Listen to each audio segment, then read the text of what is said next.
They called him the Wolf of Valdrin, the king who burned villages and broke armies with his bare hands. The monster mothers whispered about to keep their children from wandering too far into the dark.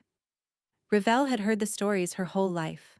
Now she was standing in his courtyard, wrists bound in iron, dressed in rags, offered up like a lamb to a wolf. Her sisters had done this. Amira and Lisanne, with their soft smiles and sharp calculations, had wrapped her in chains and called it a peace offering. A gift, they said, to end the war between Grey Mist and Valdrin, a servant for the Alpha King. What they meant was a sacrifice. The courtyard was filled with wolves, hundreds of them flanking their king, watching in hungry silence as Ravel was dragged forward. She kept her chin lifted. She would not give them her fear. Then he appeared. Alpha King Corvth descended the fortress steps like a storm-given form, taller than any man she had ever seen. Dark hair fell across his scarred face, and his eyes, silver gray, the color of winter moons, swept over her with cold assessment. Ravel stopped breathing. He walked closer. The guards stepped aside. The crowd went silent. And then he froze. His nostrils flared. His entire body went rigid, like a man who had just been struck by lightning. Those silver eyes locked onto hers, and something in them shifted, cracked open, burned. One word fell from his lips. Quiet. Absolute. Irreversible. Mate. The courtyard erupted. But Ravel heard none of it. Because the most feared Alpha King in the realm was staring at her like she was the answer to a question he had stopped asking long ago. 3 days ago, Ravel had believed her sisters loved her. She had believed it when Amira brushed her hair before bed, humming softly. She had believed it when Lisanne slipped extra bread onto her plate during the lean winter months. She had believed it even when their father died and left all 3 of them orphans in a pack that had already forgotten their names. She did not believe it anymore. The wagon had rattled for 2 days through frozen mud and barren fields. They had given her no food, no water, and no explanation beyond Amira's final words at the border. "It's for the good of the pack," her eldest sister had said, not quite meeting her eyes. "You understand, don't you, Ravel? Someone had to go, and you've always been the least useful of us." The least useful. Ravel had stopped crying somewhere around the first nightfall. By the second, she had stopped feeling anything at all. Now she stood in the courtyard of Ironholt Keep, the seat of Valdrin power, and she understood exactly what she was. Not a peace offering, not a diplomatic gesture, a message. Grey Mist was so desperate, so broken, that they would send their own daughter to the enemy rather than fight. The guards shoved her forward, and Ravel stumbled but did not fall. She would not fall. She had made that decision somewhere between the border and this frozen hell. Whatever happened next, whatever this king did to her, she would meet it standing. The crowd pressed in around her. Wolves in human skin, all of them watching with expressions that ranged from curiosity to contempt. She heard whispers. "That's the gift? From Grey Mist? She looks half-starved. The Alpha will kill her before sundown." Ravel's jaw tightened. Let them whisper. Let them watch. Then the crowd shifted, and she saw him. Alpha King Corvth. He moved down the steps of the keep with the kind of deliberate grace that belonged to predators. His shoulders were impossibly broad, his frame carved from years of warfare, and his face, scarred along the jaw and through one dark eyebrow, held no softness whatsoever. But it was his eyes that stopped her heart, silver gray and cold. The eyes of a man who had seen too much death to be moved by anything at all. He stopped 10 paces away. His gaze swept over her, assessing, dismissing, and then his entire body went still. Ravel felt it before she understood it. A pull in her chest. A thread she hadn't known existed suddenly pulled taut. Her wolf, dormant for so long, stirred inside her and pressed against her ribs like it was trying to reach him. No, That was impossible. But Corveth's expression had changed. The cold assessment was gone. In its place was something raw, something that looked almost like pain. He stepped forward. The crowd drew back. Ravel's breath caught. He stopped directly in front of her, close enough that she could see the flecks of ice in his silver eyes, close enough that his scent, pine and wood smoke, and something darker, wrapped around her like a physical thing. "Who sent you?" His voice was low, rough, scraped from somewhere deep. Ravel lifted her chin. "My sisters." Something flickered across his face. "And they knew? What you are?" "What I am." Ravel's voice came out steady despite her pounding heart. "I am a servant, a peace offering. That is what they called me." Corveth's jaw clenched so hard she heard his teeth grind together. Then he reached for her wrists, and every guard in the courtyard stiffened. But the king was not reaching for a weapon. He was reaching for her chains. His hands, scarred and enormous, closed around the iron cuffs. He twisted once, and the metal shattered like it was made of dry twigs. The chains fell to the frozen ground.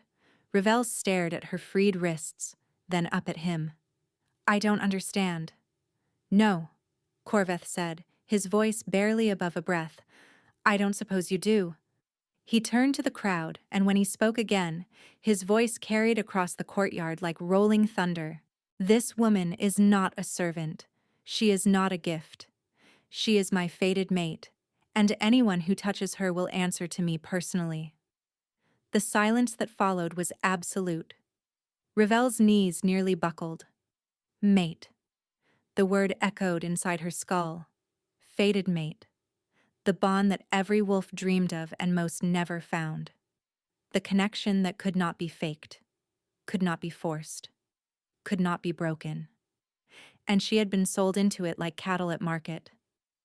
She looked at Corvth, at this man who was supposed to be her enemy, her captor, her doom. He was watching her with an expression she could not read. "Come," he said quietly. "We have much to discuss." He turned and walked toward the keep. Behind her, Ravel heard the crowd erupt into frantic whispers. But she was no longer listening. Her sisters had sold her to the enemy. They had no idea what they had truly given away. In 32 years of life, Corvth had never once lost control of his own body. He had fought in 17 battles, killed more men than he could count, and built Valdrin into the most powerful pack in the Northern Territories through nothing but will and blood and the kind of discipline that broke lesser wolves. And now his hands were shaking. He walked through the corridors of Ironholt with Ravel 2 steps behind him, her bare feet silent on the stone. He could hear her heartbeat.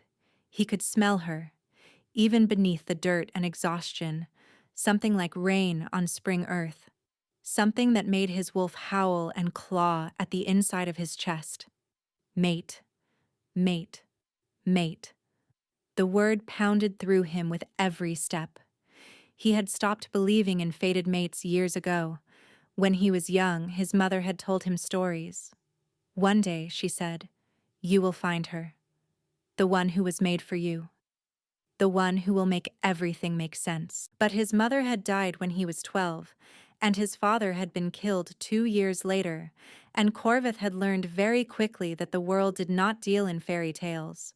He had taken lovers. He had considered political marriages. He had resigned himself to a life of alliances and heirs bred for strategy rather than sentiment. And then the Grey Mist delegation had shoved a half-starved woman into his courtyard, and everything he thought he knew had shattered like the chains he had torn from her wrists. He stopped at the door to his private chambers and turned. Ravel looked up at him.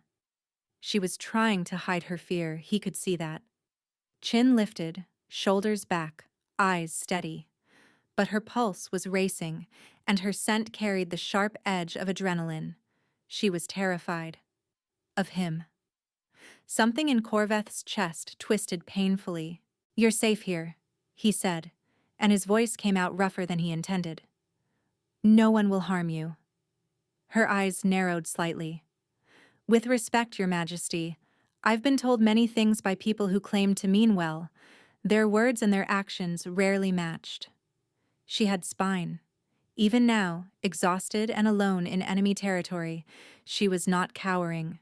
She was studying him, assessing him, the way a soldier assessed terrain before battle. Corvth found himself almost smiling. Almost. Your sisters, he said. They did not tell you why they were sending you here. They said I was a gift, a gesture of goodwill. Her voice was flat. They said someone had to go, and I was the most expendable. Expendable. The word tasted like poison. You are a true-blooded wolf of gray mist, daughter of their former beta, if I'm not mistaken. Something flickered in her eyes. Surprise, then wariness. You know who my father was? I make it my business to know my enemies. He paused. Your father was an honorable man. We fought against each other twice. He nearly killed me once. Ravel blinked. He never mentioned that. He wouldn't have. It was the kind of fight that earns respect, not boasting. Corvth studied her face, finding her father's stubborn jaw, her father's unflinching gaze. He died 3 winters ago. Yes. And your mother? When I was 6. No emotion in her voice, but her scent shifted. Old grief, buried deep. Corvth nodded slowly. So you were alone, with sisters who saw you as a burden. They are my family, Ravel said, but the words sounded hollow even to her own ears. Family does not sell family to their enemies. Corvth stepped closer, watching her carefully for signs of retreat. She did not move. Whatever they told you, whatever they told themselves, what they did was betrayal. You understand that. Her throat worked as she swallowed. It doesn't matter what I understand. I'm here now. Yes, Corvth said quietly. You are. The silence stretched between them. Corveth's wolf was pacing inside him, desperate to reach her, to touch her, to make sure she was real. He kept it locked down through sheer will. The mate bond, Ravel said finally. I've heard stories, but I never felt it before today. Neither did I. He watched her absorb that. The bond is rare. Most wolves never experience it. Those who do often spend years searching. And here you are, delivered to my doorstep in chains by people who had no idea what they held. What does this mean? Her voice was barely above a whisper. For me. For you. For the war. Corvth considered his answer carefully. It means everything has changed. A fated bond cannot be ignored. It cannot be broken. If I reject you, my wolf will never recover. If you reject me, yours will suffer the same. So we're trapped. Perhaps. He held her gaze. Or perhaps we have been given something neither of us expected. The choice of what to do with it is still ours. Ravel's expression shifted just slightly. The fear was still there, but now there was something else. Curiosity. A flicker of something that might, with time, become something warmer. A knock at the door made them both turn. Sorven, Corveth's second-in-command, entered with a grim expression. Forgive the interruption, Your Majesty, but you should know, Lady Athara has requested an audience. Corveth's jaw tightened. Ravel looked between them. Who is Lady Athara? Sorven's eyes flicked to the king, uncertain. Corvth exhaled slowly. She is the woman who was supposed to become my Luna before today. The words hung in the air like smoke before a fire. And somewhere in the keep, Corvth knew, a very dangerous woman was already planning what to do about the girl who had just stolen her future. The chambers they gave her were larger than the entire house she had shared with her sisters in Grey Mist. Ravel stood in the center of the room, afraid to touch anything. The bed was draped in furs so thick and soft they looked like clouds made solid. A fire crackled in a stone hearth large enough for her to stand inside. Tapestries covered the walls, depicting wolves hunting through silver forests, and the windows overlooked a courtyard where guards trained in precise, brutal formations. This was not a servant's room. This was a room for someone who mattered. Ravel did not know how to be someone who mattered. A knock at the door made her flinch. She turned as a woman entered, older than Ravel by perhaps a decade, with kind eyes and gray-streaked hair pulled back in a practical braid. "I'm Brenis," the woman said, setting down a tray laden with food and a steaming pitcher. "The king asked me to see to your needs." "My needs," Ravel repeated. The words felt strange in her mouth. "A bath is being prepared. Clean clothes have been sent for. And you look like you haven't eaten properly in weeks, so I brought enough food for 3 people." Brenis studied her with frank assessment. "Though I suspect you could use every bite." Ravel's stomach cramped at the sight of the food: fresh bread, sliced meat, cheese and fruit, and something that smelled like spiced honey. "I don't understand," she said. "Why am I being treated like this? I was supposed to be a servant." Brenis's expression softened. "You're his mate, child. Whatever you were before, you're not that anymore. The king's fated mate is the most protected person in all of Valdrin." "He doesn't know me," Ravel said. "I'm his enemy." "The bond doesn't care about politics." Brenis poured something steaming into a cup and pressed it into Ravella's hands. "Drink. It's just tea with honey. You need warmth inside you." Ravel wrapped her fingers around the cup. The heat seeped into her frozen hands, and she felt something in her chest loosen, just slightly. "Thank you," she whispered. Brenis nodded.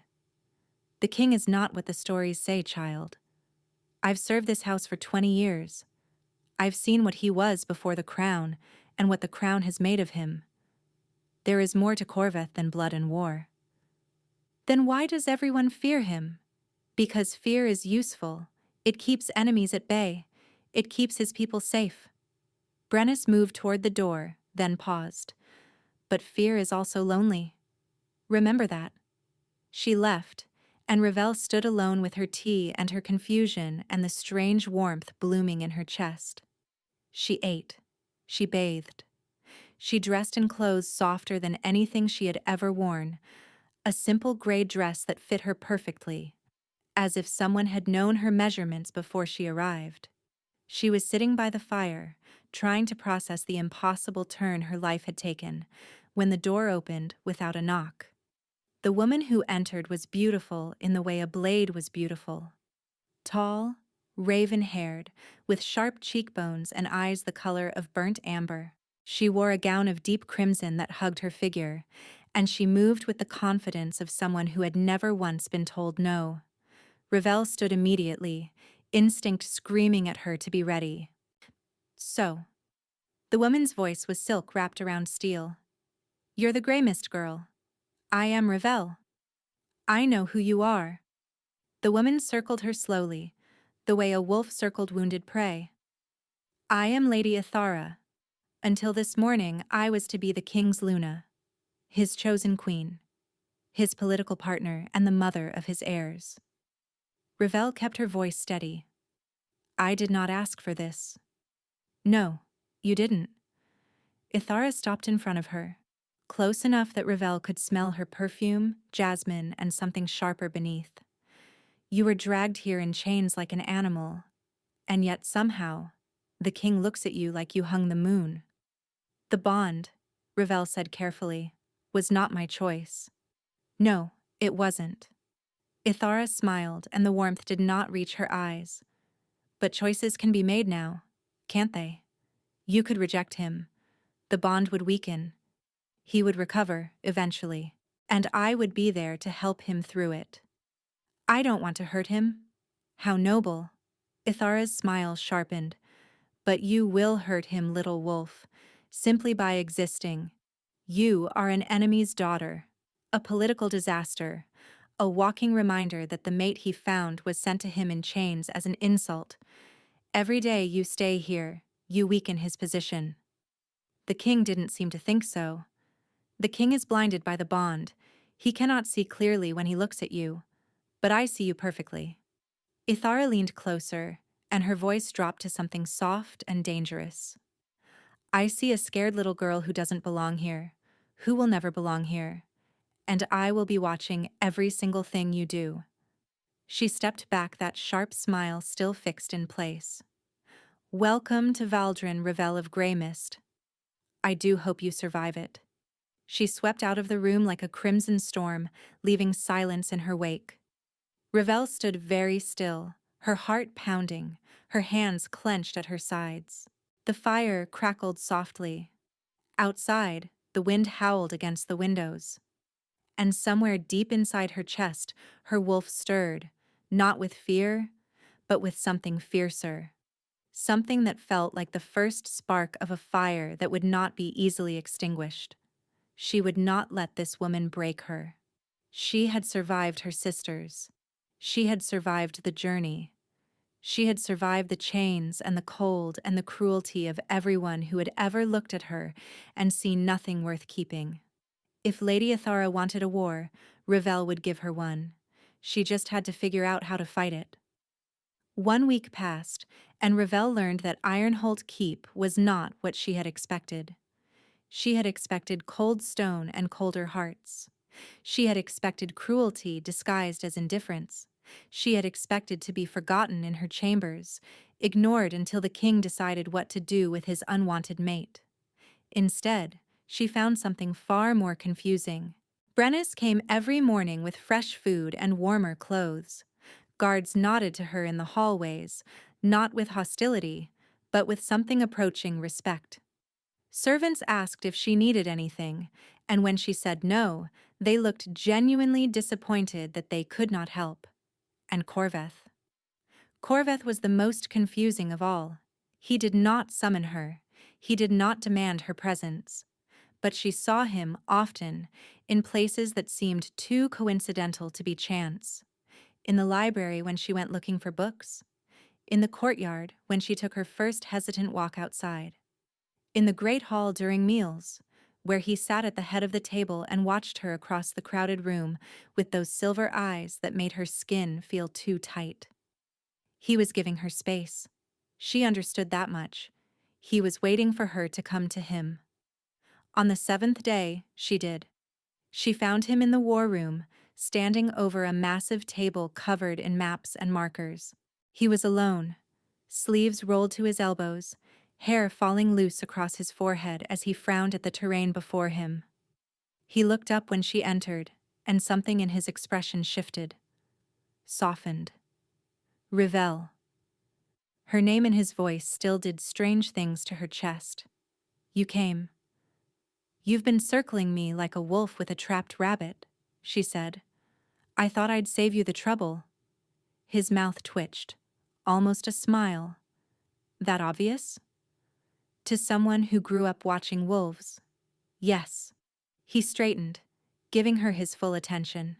She tried not to notice how tall he was, how the firelight caught the silver in his eyes, how his scent reached her even from across the room. "I wanted to give you time to adjust," he said. "This has not been a gentle transition." "No." Revel moved closer, stopping at the edge of the map table. "It hasn't."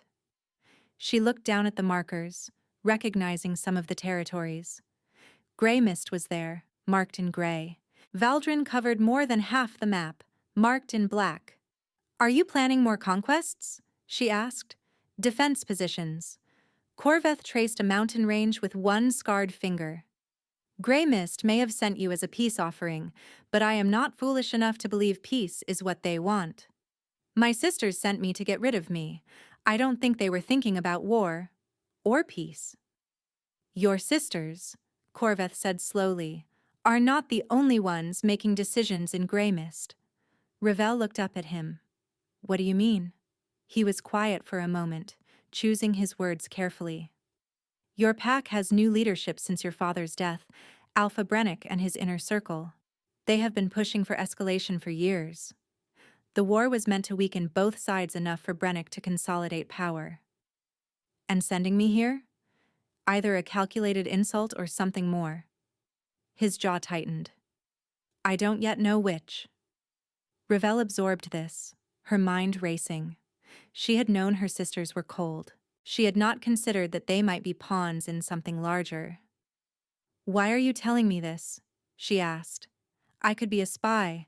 I could be here to report everything back to Greymist. Are you? No.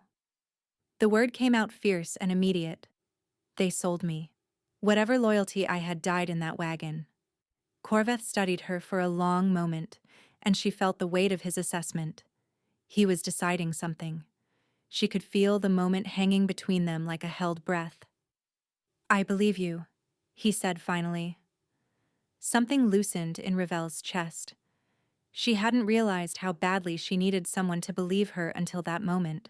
The mate bond, she said, her voice quieter now. Does it influence you? Make you trust me when you shouldn't? It influences me, Corvth admitted. But not like that. The bond tells me you are mine, that I should protect you, that your pain is my pain. It does not tell me whether you are trustworthy, that I must decide for myself. And you've decided? He moved around the table closer until barely 2 feet separated them, his scent wrapped around her, pine and smoke and something that made her wolf press forward with desperate longing. I've decided, he said softly, that you are braver than anyone who has ever stood before me in this room. That you have been treated with cruelty by everyone who should have protected you. And that, if you give me the chance, I will spend the rest of my life making sure you never feel that alone again. Ravel's throat tightened. Her eyes burned. No one had ever spoken to her like this. No one had ever looked at her like she was something worth keeping. I don't know how to be what you need, she whispered. I don't know how to be a Luna. Then we learn together. He lifted his hand, hesitated, and then gently brushed a strand of hair from her face. His touch was warm, careful, like she was something precious. I have never had a mate before. I suspect I will be terrible at it. A laugh escaped her, small and surprised. That makes 2 of us. His eyes warmed. That almost smile returned. Then we are perfectly matched in our incompetence. She smiled back, and for the first time since she had arrived in Valdrin, it didn't feel forced. For the first time, it felt like maybe, possibly, impossibly, this could become something real. A month slipped by like water through cupped hands. Ravel barely noticed the days passing. Each one brought something new, something unexpected, something that slowly dismantled every belief she had carried with her from Grey Mist. Corvth began teaching her the layout of the keep, walking with her through corridors and courtyards, explaining the history of each stone. He introduced her to his council, old wolves with scarred faces and sharp minds who watched her with careful assessment but no hostility. He gave her a seat at the high table during meals, where she sat at his right hand and felt the weight of every stair in the great hall. She should have felt like an imposter. Instead, she began to feel like she belonged. Brenis noticed the change first. You're standing taller, she said one morning, adjusting the collar of Ravel's dress. And you've stopped flinching every time someone enters the room. Have I? You have? Brenis smiled. This place suits you, child. Or perhaps it's not the place that suits you, but the man. Ravel's cheeks warmed. We barely know each other. You know enough. Brenis's eyes were knowing. I've watched the king for 20 years. I've never seen him laugh before you came. He laughs? Once, 3 days ago, when you tripped over the hound in the courtyard and called it a very rude carpet. Ravel covered her face with her hands. He told you about that? He told everyone about that, in his own way. Brenis patted her shoulder. He's proud of you, Ravel. He just doesn't know how to show it except by mentioning you in every conversation he has. The warmth in Ravel's chest spread deeper, settling into places that had been cold for a very long time. But not everything in Ironholt was warm. Athara was still there. She attended every council meeting, every formal dinner, and every public event. She sat opposite Ravel at the high table and smiled with perfect politeness and eyes that promised slow ruin. She never said anything overtly hostile, never made accusations. But Ravel felt her watching, always watching, and cataloging every mistake, every stumble, every moment of uncertainty. And then there were the whispers. Ravel caught fragments in hallways and corners. Words like cursed and unstable and what happened before. She didn't understand the references, but she noticed how servants sometimes went quiet when Corvth passed, how his guards occasionally exchanged glances when he seemed distracted or tense. Something was wrong, something no one was telling her. She was in the library late one evening when she heard it. Raised voices, muffled by stone walls but still audible. She followed the sound to a half-open door and stopped when she recognized the voices. Corvth and Athara. "You cannot ignore this forever." Athara's voice was sharp. "The council is beginning to talk. The episodes are getting worse, and you refuse to take any precautions. The episodes are under control." "They are not, and you know it." A pause. "How long until you lose control in front of her? How long until your precious mate sees what you really are?" "That is not your concern." "It is absolutely my concern. I was supposed to be your Luna. I was supposed to help you manage this. Instead, you chose some half-starved enemy girl who knows nothing about what you carry." "Ravel is my mate. That is not a choice." "Everything is a choice, Corvth. You could reject the bond. You could let it fade. You could choose stability over sentiment." Silence. Heavy and long. "Leave," Corvth said finally. His voice was cold. "Before I forget that we were once allies." Footsteps approached the door, and Ravel pressed herself against the wall, heart pounding. Athara swept past without seeing her, crimson gown trailing like a blood stain on the stone. Ravel waited until the footsteps faded, then stepped into the doorway. Corvth stood by the window, his back to her, shoulders rigid. He didn't turn, but she knew he was aware of her presence. "How much did you hear?" he asked. "Enough." She stepped closer. What episodes was she talking about? He didn't answer for a long moment. When he finally turned, his face was carved from stone. "There are things about me you don't know," he said. "Things I should have told you before this went any further." "Then tell me now." "Not here." He moved toward the door, passing close enough that she felt the tension radiating from his body. "Tomorrow, I will show you something. Then you can decide if you still want any part of this bond." He left without another word. Ravel stood alone in the library, her heart caught somewhere between her ribs, fear and determination warring inside her chest. Whatever secret Corvth was hiding, she would face it. She just hoped she was strong enough to survive what she found. He should have told her sooner.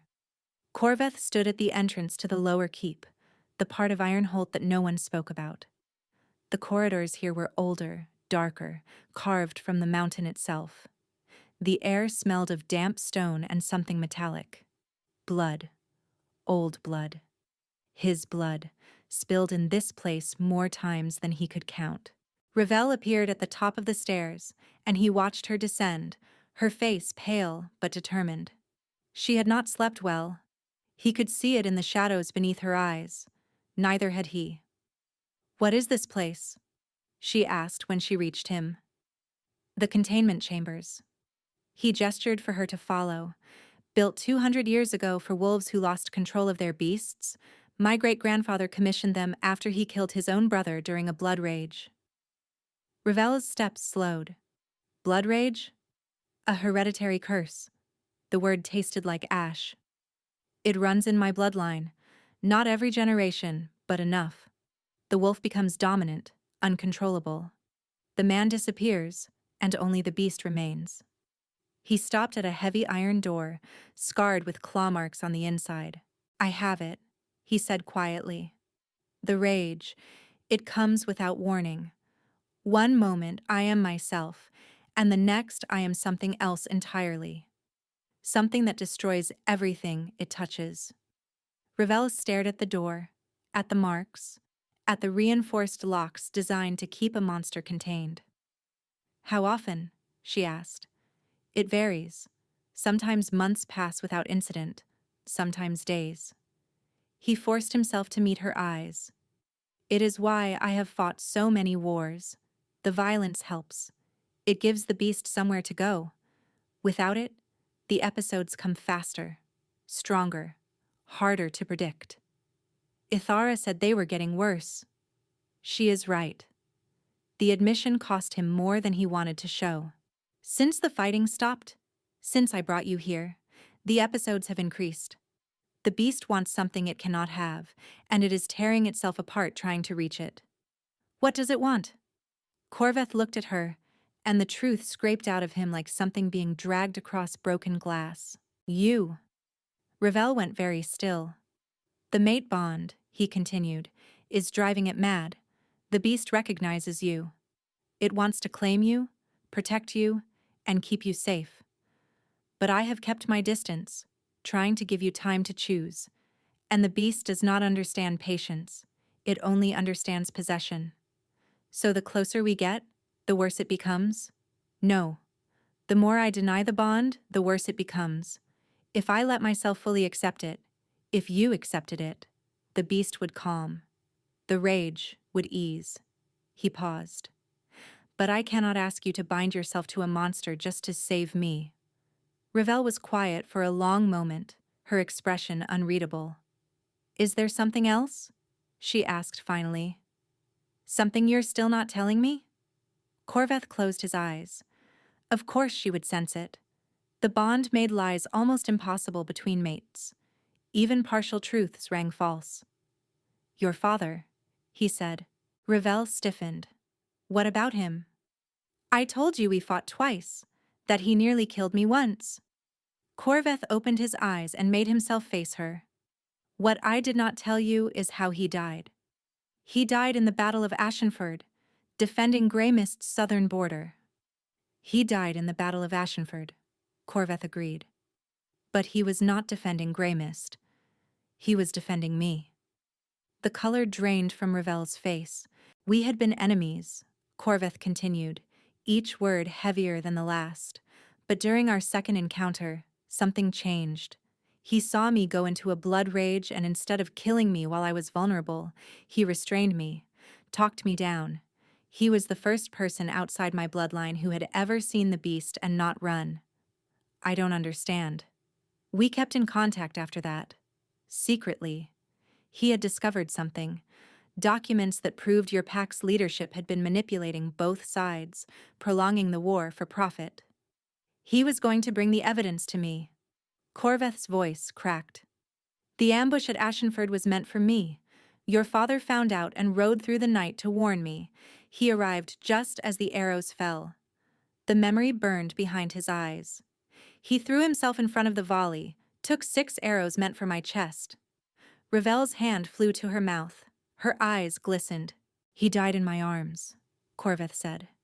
And the last thing he said was that I had to find his daughters, that I had to protect them because they would be in danger once Brenis realized what he knew. His daughters. Ravel's voice was barely a whisper. Me. And my sisters. I sent men to Greymist. They reported that all 3 daughters were alive and safe, under the protection of your pack. I assumed they were being cared for. His jaw tightened.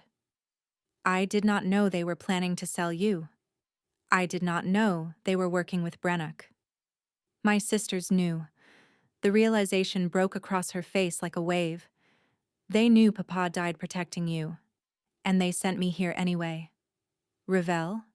They knew. Her voice rose. They knew, and they sold me like I was nothing. Like everything Papa did meant nothing. Like I meant nothing. Tears spilled down her cheeks, but she wasn't sobbing.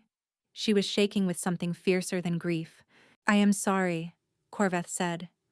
I should have told you sooner. I should have... Don't. Ravel held up one hand and he stopped. Just give me a moment. She turned away from him, her shoulders trembling. He watched her struggle to breathe, to process, to hold herself together. Every instinct screamed at him to go to her, to wrap her in his arms and take the pain away. He stayed where he was. She had asked for a moment. He would give her that, even if it killed him. Finally, she turned back. Her eyes were red, her face streaked with tears, but her voice was steady. My father gave his life for you. Yes. And my sisters knew. It appears so. Then I need to know everything. She stepped toward him, and despite everything, there was fire in her eyes. Every document, every piece of evidence, everything Papa discovered. If Brenis and my sisters think they've won, they are wrong. What are you saying? Ravel lifted her chin, and in that moment, she looked every inch a Luna. I'm saying that if I am your mate, then your enemies are my enemies, and my sisters just made themselves the enemy of the Alpha King of Valdrin. She held out her hand. Corvth looked at it, then at her face, at the fierce determination burning through the grief. He took her hand, and felt the bond between them lock into place like a key turning in an ancient lock. She had expected Corvth to argue, to caution patience. Instead, he had simply nodded and opened the doors to everything. The evidence was extensive. Documents proving Brenis had manipulated supply lines to both packs, prolonging the war for profit. Letters showing Amira and Lysane had traded information to Brenis's inner circle for years in exchange for power. And one final document, hidden in a sealed case that Corvth had kept locked away since her father's death. A letter from her father to her. Ravel read it alone, fire burning low, Corvth waiting outside in case she needed him. My dearest Ravel, the letter began. If you are reading this, then I am gone, and the truth has found its way to you at last. I am sorry I could not protect you better. I am sorry I could not give you the life you deserved. But I need you to know that of all the things I accomplished in my life, you were the one I was most proud of. Your sisters have lost their way. The world has made them hard and hungry and blind to what matters. But you, my little wolf, you kept your heart soft even when softness cost you. That is not weakness. That is the greatest strength there is. Find someone who sees that strength. Find someone worthy of the heart you carry. And when you do, hold on to them with everything you have. I love you. I have always loved you. And I will be watching over you, wherever the moon takes me. She cried for hours. Corvth held her through all of it, saying nothing, just being there. That was the night she realized she loved him. Not because of the bond, but because he had shown her, day after day, what it meant to be truly seen. She had not told him yet. The words felt too large, too important to speak carelessly. But she would. Soon. If Athara had not been watching, Ravel should have expected it. The warning signs had been there for weeks. Athara's smiles growing sharper, her presence growing more frequent. The way she lingered near Corvth, touching his arm, laughing at things he said, reminding everyone that she had known him longer. Ravel had ignored it, too focused on building a case against Brenis and her sisters. She had forgotten that wounded predators were the most dangerous. It happened on the night of the winter solstice. Halt was celebrating. Music filled the great hall, and wolves danced beneath hanging lanterns while Corvth sat at the high table, looking almost relaxed.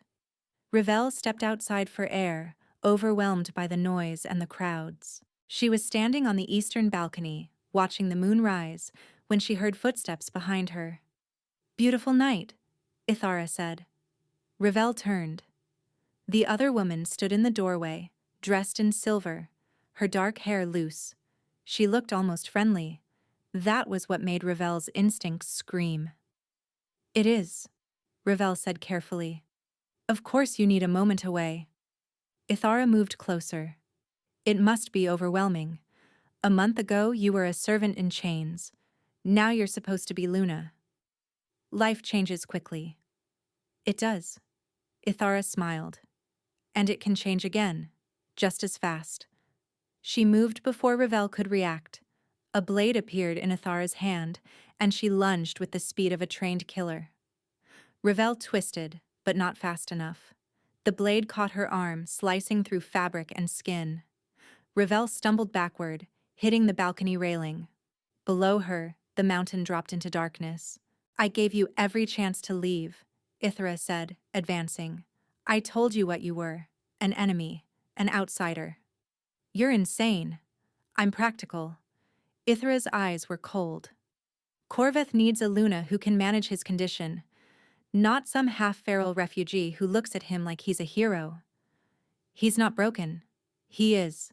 The blood rage destroyed his father, his grandfather, and it will destroy him unless someone controls it. Athara raised the blade. I was supposed to be that someone. I spent 15 years preparing. Then you arrived, and he looked at you like none of it mattered. Because it doesn't. Ravel's voice was steady despite the blood on her arm. The Bond chose me. Then the Bond made a mistake. Athara lunged again. This time, Ravel was ready. She ducked, grabbed Athara's wrist, and twisted. The blade clattered to stone, but Athara was faster. She broke free and drove her elbow into Ravel's stomach, doubling her over. Then her hands closed around Ravel's throat, pushing her against the railing. No one will mourn you, Athara hissed. Your sisters sold you. Your pack forgot you. Corvth will recover. Ravel's vision was going dark. She clawed at Athara's hands, but the grip was iron. This was it. This was how she died. And then a roar split the night. Athara's hands vanished. Ravel collapsed against the railing, gasping. Something massive and black and terrifying stood between her and her attacker. Corvth, in full wolf form. Silver eyes burning with a rage that was not entirely human. Athara scrambled backward. Corvth, wait! This isn't what it looks like. The wolf snarled. She attacked me first. Athara's voice climbed toward panic. She's working with Brenis. I have proof. Lies. But the wolf wasn't listening to words. It lunged. Athara screamed as the wolf caught her arm. Bones snapped. Corvth! Ravel's voice cracked. Corvth, stop! The wolf didn't stop. It shook Athara like a doll. Corvth! Ravel pushed herself up and stumbled forward. She reached the wolf and put her hand against his massive head. Stop, she said softly. I'm here. I'm safe. You can stop. The wolf went rigid. For a terrible moment she thought it wouldn't work. Then the massive body shuddered. The jaws opened. Athara fell to the ground, alive but broken. The wolf turned to Ravel, and those silver eyes were still wild. But beneath the rage, she saw fear. Fear that he had lost her. Fear that he had become the monster. I'm here, Ravel said again. I'm not going anywhere. She wrapped her arms around his neck and held on. Slowly, the wolf lowered himself to the ground. Around them, guards arrived. Chaos erupted. But Ravel didn't move. She stayed exactly where she was, holding the beast who had saved her. She was not letting go. He remembered everything. That was the worst part. The blood rage usually stole his memories, but this time, he remembered all of it. Athara's hands around Ravel's throat. The sound Ravel made when she couldn't breathe. The way his vision had gone red, and his body had simply moved. He remembered the taste of Athara's blood. The way Ravel had looked at him when she put her hand on his head and told him to stop. Not with fear, with trust. He woke in his chambers 3 days later, weak and aching. Ravel was asleep in the chair beside his bed, her injured arm wrapped in bandages. She had stayed, through everything. His movement woke her. Her eyes opened, found his, and filled with tears. You're awake. I'm awake. His voice came out rough. You should be resting. So should you. She moved to sit on the edge of the bed. How do you feel? Like I fought a war alone and lost. He paused. Athara? Alive. In the containment chambers. She'll face trial when you're recovered. I almost killed her. You stopped. Because of you. He looked at their joined hands. The beast has never stopped before. But you touched me, and it just stopped. The bond, Ravel said quietly. No. Corvth shook his head. Not just the bond. You. Something about you reaches the part of me that the beast can't touch. Her breath caught. I should have told you sooner. About all of it. I was afraid that if you knew what I really was, you would run. I'm not running. I know. He lifted her hand to his lips. I know. Silence fell between them, warm and heavy. My sisters, Ravel said finally. The evidence. What happens now? That depends on you. Corvth met her eyes. The case against Brenis is solid. When we present it to the Allied Pax, his leadership will collapse. Your sister's involvement will be exposed. Good. The word came out fierce. They sold me. They knew our father died protecting you. And they sold me anyway. They will answer for that. He paused. And after? When justice is served and the war is truly over? Ravel looked at him. What do you mean? You came here in chains, against your will. The mate bond connected us. But I never wanted you to feel trapped. He forced himself to say the words. If you want to leave after this is done, I will let you go. I will not hold you here. You would do that? Even though it would hurt you?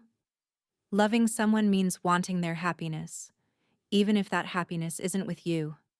He smiled, small and sad. I learned that from your father, the way he talked about you. Ravel was crying now. I don't want to leave, she said. Hope flared in his chest. You don't? No. She cupped his face in her hands. I spent my whole life being treated like I didn't matter. Then I came here, to the place that was supposed to be my prison, and I found someone who looks at me like I'm the answer to everything. You are. Then stop trying to give me an escape route. She leaned closer. I choose this. I choose you. Not because of the bond, because you're the first person who ever made me feel like I was worth choosing back. Corveth's hands covered hers. Ravel. I love you, she said. I love you, and I'm not going anywhere. A laugh escaped him, broken and full of wonder. I love you too. Good. She smiled through her tears. Then stop talking and kiss me. He did. And for the first time in his life, the beast inside him was completely, utterly silent. 6 months later, Ravel stood on the balcony where Athara had tried to kill her and watched the sun rise over a world that had completely changed. Brenis was gone. The evidence had been presented to the Allied Pax, and his fall had been swift. He was rotting in a prison cell, awaiting trial for war crimes. Her sisters had fled the night before the evidence went public. Corvth had offered to hunt them down, but Ravel refused. Let them run, she had said. Let them spend the rest of their lives looking over their shoulders. That's punishment enough. Athara had been banished, stripped of her rank, her lands, her name, and sent into exile in the frozen northern wastes. The peace treaty between Valdrin and Greymist had been signed 3 months ago. Trade routes were opening, families were reuniting. And Ravel was Luna. The ceremony had been held at the spring equinox under a full moon. Corvth had placed the silver circlet on her head with hands that trembled, and his voice had cracked when he spoke the vows. She had kissed him in front of the entire court, and no one had been surprised. Now she watched the sunrise and felt Corveth's arms wrap around her from behind. You're awake early, he murmured. Couldn't sleep. She leaned back against him. I was thinking about the day I arrived. How terrified I was. How certain I was that you were going to kill me. I was certain I was going to love you, Corvth said. From the moment I saw you. Romantic. I try. He kissed her forehead. What else were you thinking about? My father. Her voice softened. I think he would have liked this. Knowing his death led to peace instead of more war. He would be proud of you. Corvth pulled back to look at her. I am proud of you. For what? For surviving. For choosing to stay. For turning the worst thing that ever happened to you into something beautiful. His silver eyes were warm. You are the strongest person I have ever known, Ravel, and I will remind you of that every single day. She smiled, bright and free. That's a lot of pressure. I'm the Alpha King. I can handle pressure. Can you handle me? Absolutely not.